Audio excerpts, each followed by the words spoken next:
سلام به همه دوستان و همراهان چنل پادسیتی، خوش اومدین به یک قسمت دیگه از ویدیو شاعر شو. در این ویدیو قرار با هم یک شعر ربایی بنویسیم. در واقع قالب شعری ما ربایی هستش. اگه ویدیو قبلی رو ندیدین حتما بهشون یک سری بزنید، چون توی اونجا آموزش‌های انواع مختلف شعرهای ادبی در قالب‌های مختلف و وزن‌های مختلف و هر چیزی که فکرشو بکنید رو تقریبا توی چنل گذاشتیم. البته شعر ربایی هم قبلا آموزش دادم، اما این ویدیو فرق میکنه چون قراره یک سبک دیگه از شعر ربایی رو با هم یاد بگیریم و بهتون یاد بدم. خیلی ممنون میشم که چنل رو حمایت بکنید، لایک و سابسکرایب انجام بدین تا چنل بیشتر دیده بشه و اونایی که علاقه‌مندن به شعر ادبی و ادبیات فارسی بتونن راحت‌تر ما رو پیدا بکنن. پس تا آخر ویدیو همراه من باشین تا بریم با هم 0 تا 100 شعر ربایی نوشتن رو آموزش ببینیم. بریم که داشته باشیم.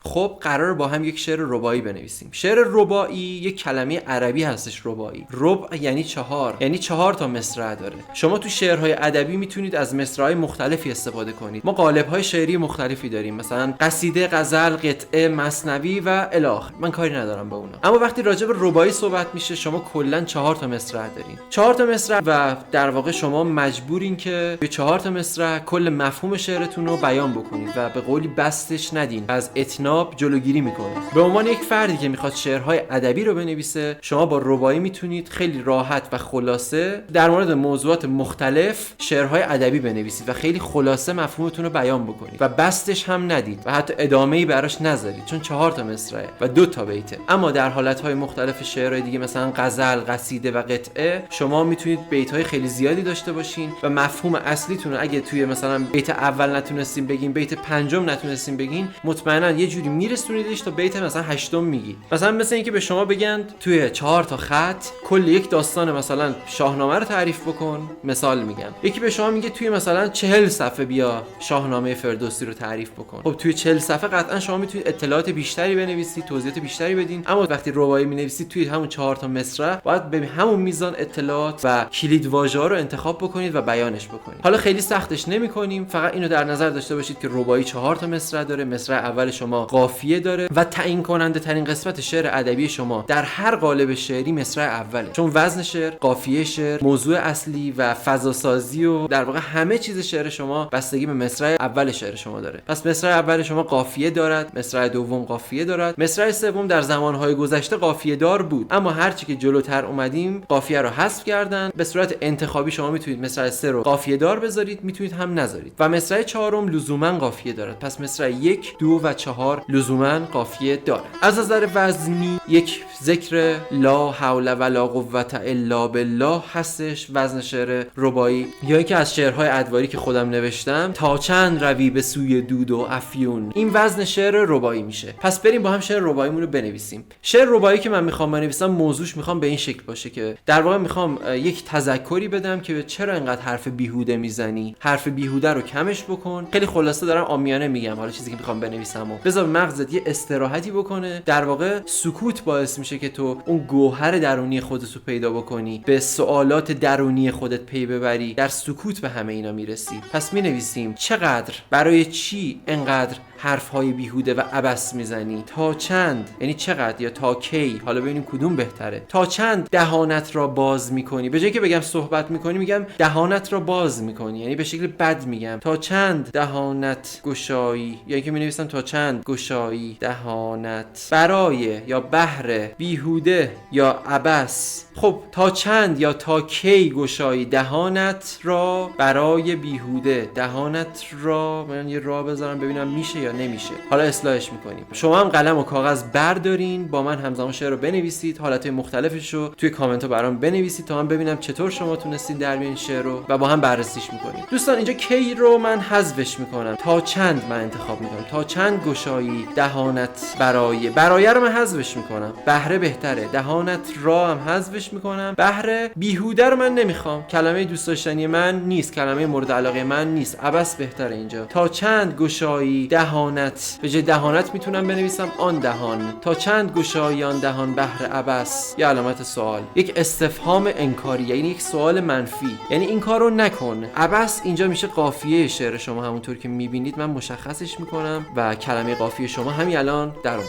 تا چند گشایی آن دهان بهر عبس، یعنی تا چه موقع میخوای حرفای بیهوده بزنی. دهان گشودن یعنی حرف زدن، به مفهوم بدیه. دهان گشودن در واقع متضاد دهان را بستنه، اینجوری یک مفهوم بدی رو میرسونه. پس این استفهام انکاری هستش و میگه این کار رو نکن. و در ادامه میخوام به این اشاره کنم، انسانی که پشت سر هم حرفهای عبث و بیهوده میزنه فرصت نفس کشیدن نداره، نفس کم میاره و در واقع وقتی نفس نتونه بکشه اکسیژن به سرش نمیرسه، به مغزش نمیرسه. جمجمه انسان یک زندان هستش و درونش مغز قرار گرفته و اون مغز یک فرد زندانیه و نیاز به اکسیژن داره و تو نمیذاری اکسیژن بهش برسه. چرا؟ چون داری پشت سر هم حرفهای عبث و بیهوده میزنی. من میخوام اینو به صورت شعر توی یک مصرع بیان بکنم. مجبورم اینطوری بنویسم دوستان، چون توی یک مصرع در واقع رباعی 4 تا مصرع داره و من مفهوم کلی شعرم باید بگنجونم توی این مصرع. پس مینویسم زندانی سر، یا به جاش مینویسم مغز، ببینیم کدوم بهتره. فراری بده، رها کن، برهان. رهانیدن بهره، یعنی دوباره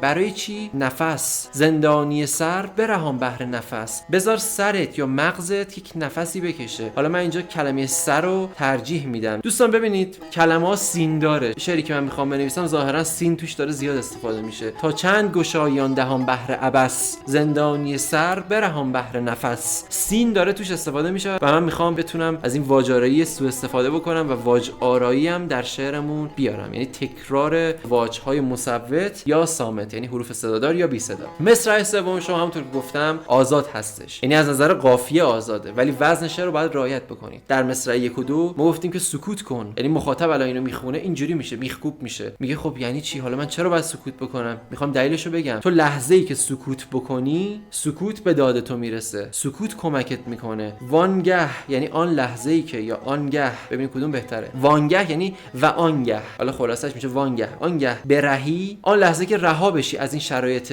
لوپ، یعنی چرخی صحبت کردن بسیار. چه اتفاقی میفته؟ سکوت یا خاموشی به دادت آید، کمکت میکنه. حالا من اینجا آنگه رو حذف میکنم، برهی خوبه یا رها بشوی. سکوت و خاموشی، من خاموشی رو حذف میکنم چون وزن شعر ما رو خراب میکنه. خب مفهومش رو همون سکوت میرسونه. از طرفی هم گفتم من میخوام سین رو زیاد استفاده کنم تا واج آرایی روی حرف سین داشته باشیم. خب به چیزی اشاره بکنم براتون دوستان، خیلی جالبه، همین الان به ذهنم رسید. ما یک کلمه داریم سکوت که خیلی مفهوم مشخصی داره. یک کلمه داریم داد. داد به معنی دادرسی و عدالته، مثلا میگن دادگستری یعنی عدالت. داد به معنی داد و فریاد هم میشه. پس این کلمه داد اینجا ایهام داره دوستان، ایهامی که هم به معنی داد و فریاد میشه هم به معنی دادرسی و عدالت. پس هر دو معنی رو میتونیم از این مصرع داشته باشیم. میگه اون لحظه‌ای که تو رها بشی از اون شرایط پرگویی و گشودن دهان، چه اتفاقی میفته؟ سکوت به دادرسی و عدالت تو برمیخیزه، یعنی میاد، و همچنان سکوت درون تو شروع به فریاد و داد زدن میکنه. ناخودآگاه یک کلمه ایهامدار استفاده کردیم و شعر ما کلا ایهامدار شد. بریم سراغ مصرع بعدی. رسیدیم به مصرع 4. دوستان یک کاری که خیلی جالبه و حالا اگه دوست داشتین انجام بدین، اکثرا نمیتونن، روزه میگیرن ولی این کارو نمیتونن انجام بدن. ما اصلا کاری به اون روزه ها نداریم. روزه سکوت گرفتن،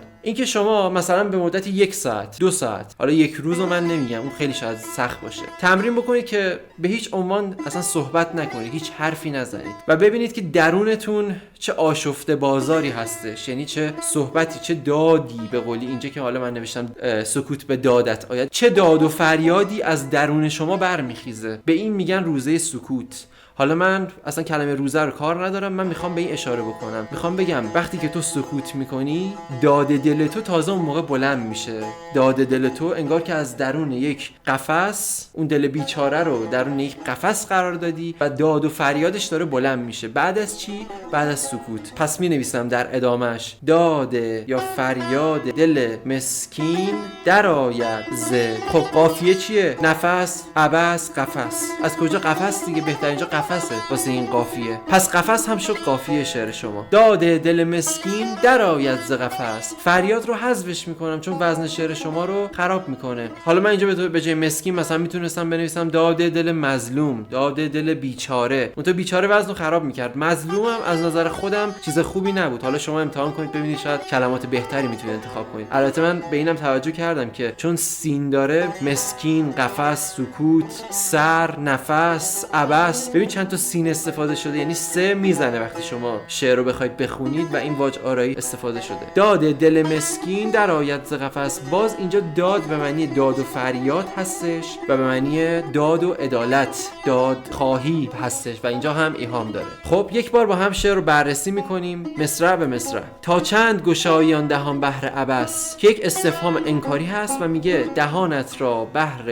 عبس، یعنی برای حرف بیهوده چرا اینقدر باز میکنی؟ چرا اینقدر حرف بیهوده میزنی؟ نزن. زندانی سر برهان بهر نفس. زندانی سر اینجا در واقع میتونه مجاز، حالا یا در واقع استعاره از مغز باشه. مغز تو یک استراحتی بده، برهان یعنی رها کن، بهر نفس، برای اینکه بتونی یک نفسی بکشی، یک استراحتی بکنی. خب پس توی مصرع 1 و 2 همونطور که دیدین من اومدم در واقع نفی کردم، گفتم سکوت کن، سکوت خیلی خوبه، حرف بیهوده نزن. اما دلیلش میگم توی مصرع 3 و 4 میگم یه فایده‌ای هم باید داشته باشه این چیزی که تو میگی دیگه، به عنوان یک شاعر، یک نویسنده. وانگه برهی سکوت به دادت آید. آن لحظه که رها بشی از اون شرایط حرف بیهوده گفتن، بیهوده گویی و سکوت تو چه داد و فریادی درونش نهفته است، چه دادخواهی داره میکنه سکوت تو. داد دل مسکین در آید ز قفس. دل بیچاره، دل مسکین منظور فرد فقیر و بیچاره نیست. دل مسکین یعنی دل انسان همیشه اینجا مظلوم واقع شده. حرف دل تو